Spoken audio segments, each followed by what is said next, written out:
के बाद बड़ी सौभाग्य के बाद कहे पावन पवित्र धरती पर हमारा स्नान कलाकार के आवे के मौका मिला।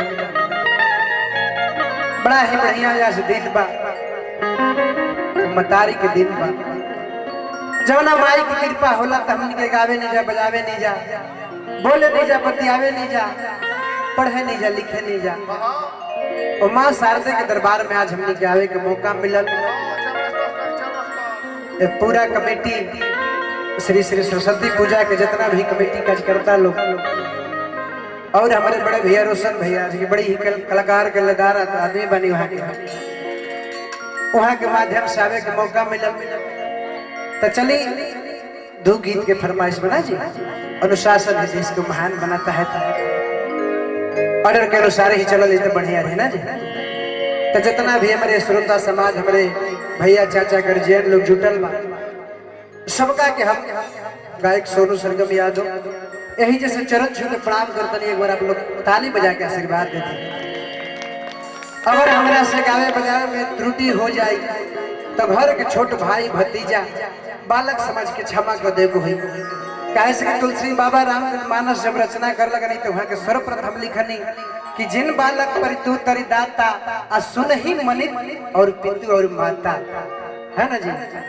तो चलिए ज्यादा समय ना लेते हुए दो संगीत गीत संगीत गावल है ना जी, बहुत ही बढ़िया।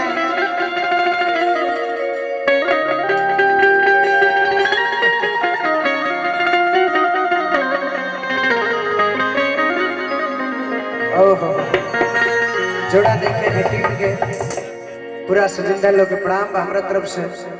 मंच के संचालक करते हमारे बड़े भैया जिद्दी भैया है ना जी, पूरा राहुल बतिया क्या कहेगा भैया। तो चलिए भाई हम आई दरबार में जाके पुकार करत रहे, कैसे कहत रहे बाबू।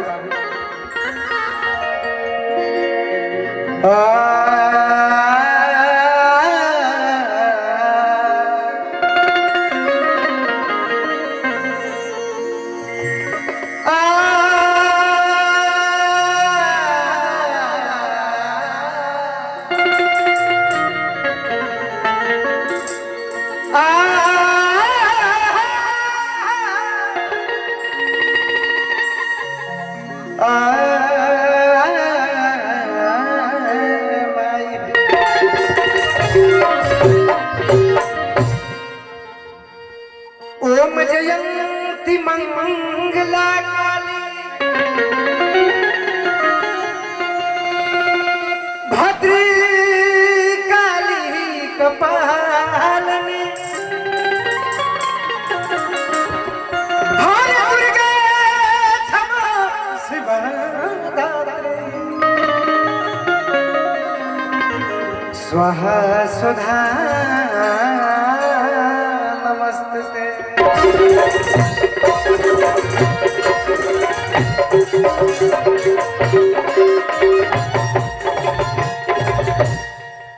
भक्त लेकिन माई से पुकार करते रहे, कहते रहे कैसे। आज की विनती करी ले आज कर जोड़ी हम तुहार माई। माई तू चाहबू तो लाज बाची, तू ना चाहबू तो लाज ना बाची माई। भक्त कहत रहे कैसे भैया आज अगर नफ्स ले ली आज की विनती करी ले कर जोड़ी हम तुहार माई।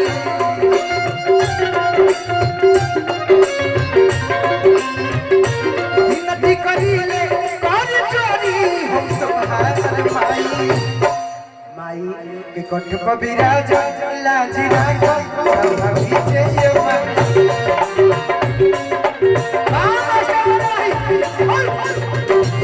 विराज लाज राखो सब पीछे ये माई।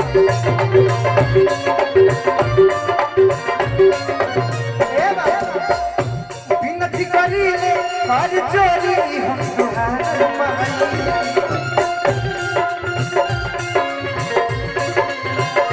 विनती करी ले कर जोड़ी हम तुहार माई।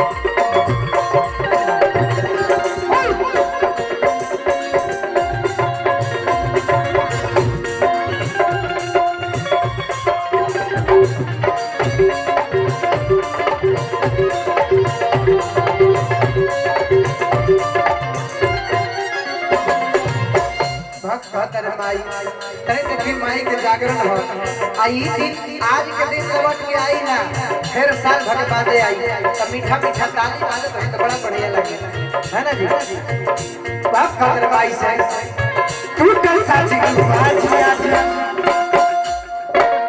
उखड़ा नवाज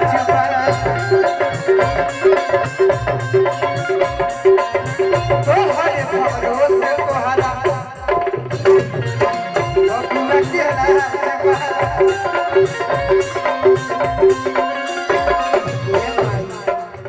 टूटल साची बाजी आज उखड़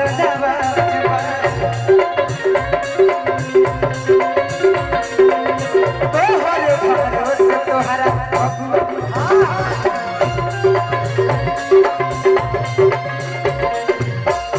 चरण में गिरल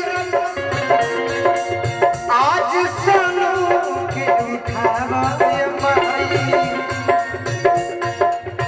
चरण में गिरल आज सनू के उठावे माई हां कि कंठ पर विराज लाजे प्रेम से सत्य दरबार की विराज